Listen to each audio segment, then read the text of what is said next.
नमस्कार, मैं नीलिमा सिन्हा अपने चैनल सोशियोलॉजी कंसल्टेंट में आपका स्वागत करती हूँ।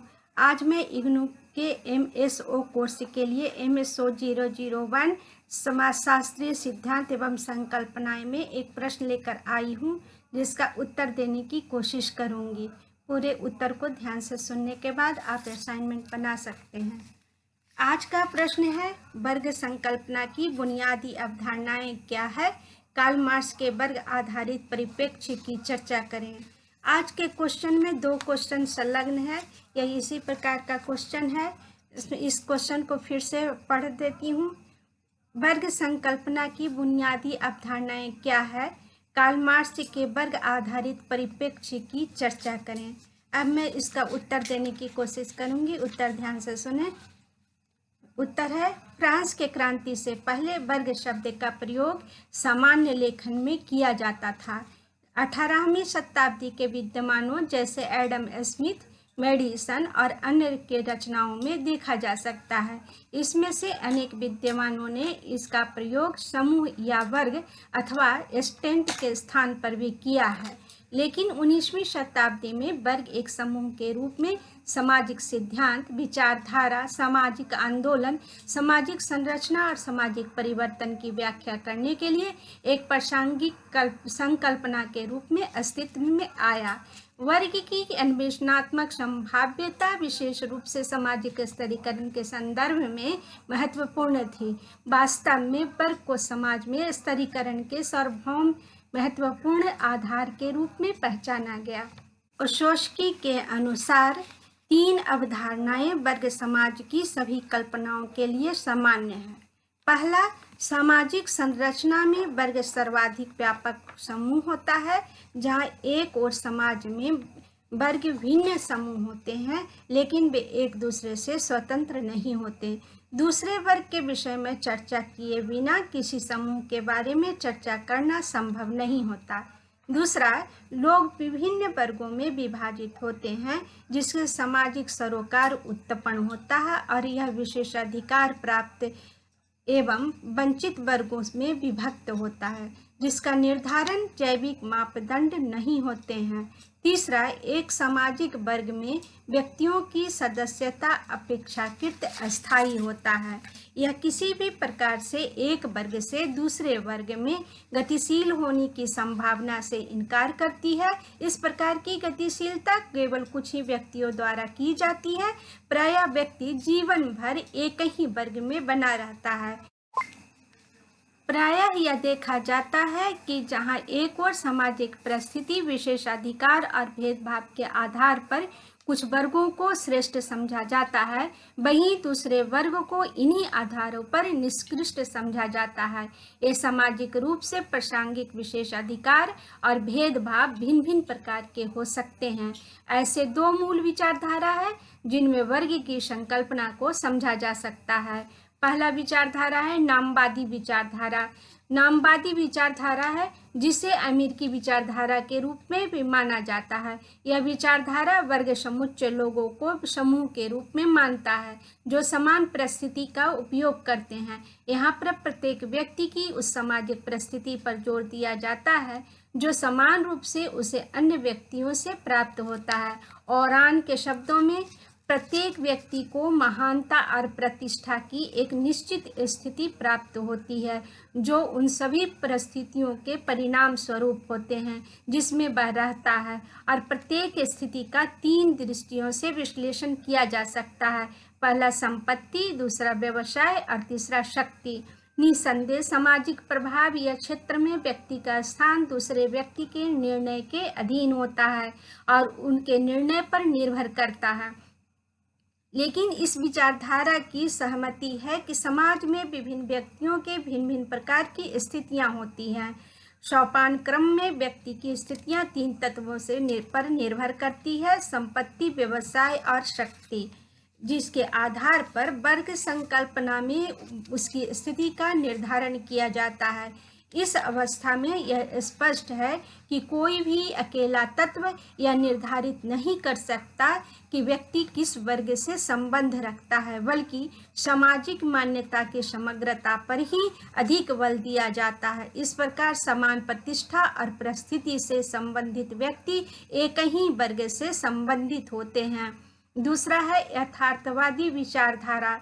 सामाजिक वर्ग को एक वास्तविक समुच्चय के रूप में मानता है, जिसका निर्धारण भौतिक यथार्थ और लोगों की आम राय से किया जाता है। इस उपागम से दो प्रकार का विकास होता है।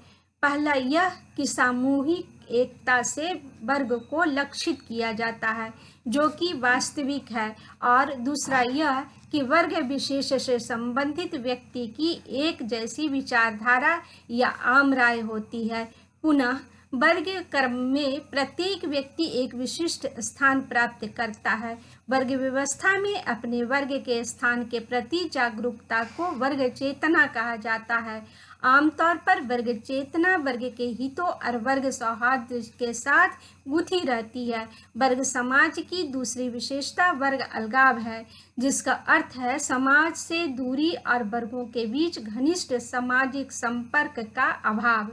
सामाजिक अलगाववाद अथवा वर्गों के बीच पारस्परिक संप्रेषण का अभाव वर्ग चेतना और वर्ग एकात्मकता को प्रोत्साहित करता है, जो वर्ग की संरचना में निहित होता है। कार्ल मार्क्स का कहना है कि वर्ग के हितों के प्रति जागरूकता और वर्ग सौहार्दता की भावना किसी समूह को वर्ग के रूप में पहचानने के आधार होते हैं। किसी विशेष वर्ग से संबंधित व्यक्ति का व्यवहार भिन्न प्रकार का होता है, जो भिन्न प्रकार के शब्दावली, उच्चारण या भाषा का प्रयोग करता है। इस प्रकार सामाजिक विभेद के साथ साथ संपत्ति और सत्ता तक पहुंच एक वर्ग का दूसरे वर्ग के व्यक्ति से सामाजिक दूरी तथा अलगाव वर्गों के बीच की खाई को और भी बढ़ा देता है। जैसे जैसे दूरी बढ़ती है, गहरी होती जाती है, वैसे वैसे वर्गों के हितों के बीच संघर्ष पैदा होते हैं और वर्गों के बीच संघर्ष समान घटना का रूप धारण कर लेता है। अब कार्ल मार्क्स का वर्ग आधारित परिप्रेक्ष्य। कार्ल मार्क्स का वर्ग आधारित परिप्रेक्ष्य क्या है? प्राचीन सभ्यता, सामंतवाद और पूंजीवाद, इन तीनों कालों में किसी न किसी प्रकार का पूर्व वर्चस्व रहा है। कार्ल मार्क्स द्वारा पहचाने गए उत्पादन के कुछ प्रबल साधन हैं: आदिम साम्यवाद, प्राचीन सम्राट, सामंतवाद, पूंजीवाद और उच्च साम्यवाद। कार्ल मार्क्स ने स्पष्ट किया कि वर्ग संबंध उन उत्पादन के साधनों से पहचाने जाते हैं जिसमें आबादी का एक वर्ग उत्पादन के साधनों को नियंत्रित करता है, जबकि दूसरे को इससे बाहर रखा जाता है। उत्पादन के साधनों पर नियंत्रण करने वाले उन लोगों को शोषण करते हैं जो उत्पादन के साधनों के अंतिम वस्तु के रूप में तैयार करते हैं। उत्पादन के साधनों में वर्ग संरचना के आधार पर नियंत्रित करते हैं। पूंजीपति अथवा शासक वर्ग और वेतनभोगी मजदूर अथवा शोषित वर्ग मिलकर वर्ग संरचना का निर्माण करते हैं। मार्क्सवादी अर्थ में एक सामाजिक वर्ग ऐसे लोगों का समुच्चय होता है जो उत्पादन प्रक्रिया में समान रूप से काम करते हैं। अर्थव्यवस्था में इन लोगों की स्थिति भिन्न होती है। उत्पादन के सामाजिक संगठन में व्यक्ति द्वारा धारित स्थिति उस सामाजिक वर्ग का निर्धारण करती है जिससे वह संबंधित होता है। व्यक्ति भोजन, वस्त्र और आवास जैसी बुनियादी आवश्यकताओं की संतुष्टि में जिस प्रकार सहयोग करता है, इससे उसके वर्ग का निर्धारण होता है। सहयोग में श्रम विभाजन और उत्पादन का संगठन शामिल है। मार्क्स ने प्रतिपादित किया कि मनुष्य का पहला सरोकार बुनियादी आवश्यकताओं को संतुष्ट करता है जो भौतिक जीवन की उत्पत्ति के आधार पर निर्माण करते हैं। आवश्यकता की संतुष्टि होने पर दूसरी वर्ग आवश्यकता उत्पन्न हो जाती है। आवश्यकता की पूर्ति की संतुष्टि होने पर दूसरी नई आवश्यकता उत्पन्न हो जाती है। बढ़ती आवश्यकताओं से नए सामाजिक संबंध का जन्म होता है। सामाजिक संबंधों में अनेक व्यक्तियों का सहयोग शामिल होता है। सामाजिक संबंधों में अनेक व्यक्तियों का सहयोग शामिल होता है। इनके बीच का संबंध संघर्ष से शासित होता है, क्योंकि उत्पादन के साधनों पर शासक वर्ग का नियंत्रण होता है। यह लोगों की नैतिकता और बौद्धिक जीवन पर भी नियंत्रण बनाए रखता है। संपूर्ण कानून और शासकीय प्रणाली, कला, साहित्य, विज्ञान और दार्शनिकता पूंजीवादी वर्ग के हित में काम करती है। यह उत्पादन की पूंजीवादी व्यवस्था में विशेष रूप से निहित है। पूंजीवादी व्यवस्था में उत्पादन के लिए कच्चे माल, औजार, भूमि पूंजीपति की निजी संपत्ति होती है। उत्पादन प्रक्रिया में शामिल लोगों का उत्पादन के साधनों पर स्वामित्व नहीं होता। वे अपना श्रम, अपने काम करने की योग्यता और वेतन के लिए अपनी विशेषज्ञता बेचकर बुजुर्गा वर्ग के लिए काम करते हैं, जिससे वे जीवित रह पाते हैं। इसमें गैर स्वामित्व वर्ग, दिहाड़ी मजदूर अथवा सर्वहारा वर्ग शामिल होता है। बाजार में निर्मित वस्तुओं को बेचने से धनराशि प्राप्त होती है, जो उत्पादन के लागत से अधिक होती है। यह पूंजीपतियों का लाभ होता है। आमतौर पर इसका पुनः निवेश किया जाता है, जिससे पूंजीवादी वर्ग को अधिकाधिक लाभ प्राप्त होता है। जब श्रम प्रक्रिया और उत्पादन के साधन या स्थिर पूंजी में तेजी से परिवर्तन नहीं होता, श्रम शक्ति या स्थिर पूंजी पर उत्पादन का अधिकाधिक दबाव होता है, जिससे निर्मित वस्तुओं को बेचकर अधिकाधिक मूल्य लाभ अर्जित कर सके। अधिशेष मूल्य श्रम प्रक्रिया में निवेश और इससे प्राप्त आय के बीच का संतुलन है, जिसे पूंजीवादी वर्ग द्वारा काम पर लगाया जाता है। बुजुर्गा वर्ग पूंजीवादी वर्ग और सर्वहारा वर्ग के बीच संबंध परस्पर विरोधी, उग्र और कलह भरे होते हैं, क्योंकि पूंजीवादी वर्ग दिहाड़ी मजदूरों का शोषण करने का प्रयास करते हैं, जबकि दिहाड़ी मजदूर शोषण के समाप्ति के लिए प्रयासरत रहता है। निष्कर्षतः मार्क्स का विश्वास था कि वर्ग संघर्ष ऐसा महत्वपूर्ण साधन था जिसके माध्यम से सामाजिक परिवर्तन लाया जा सकता था।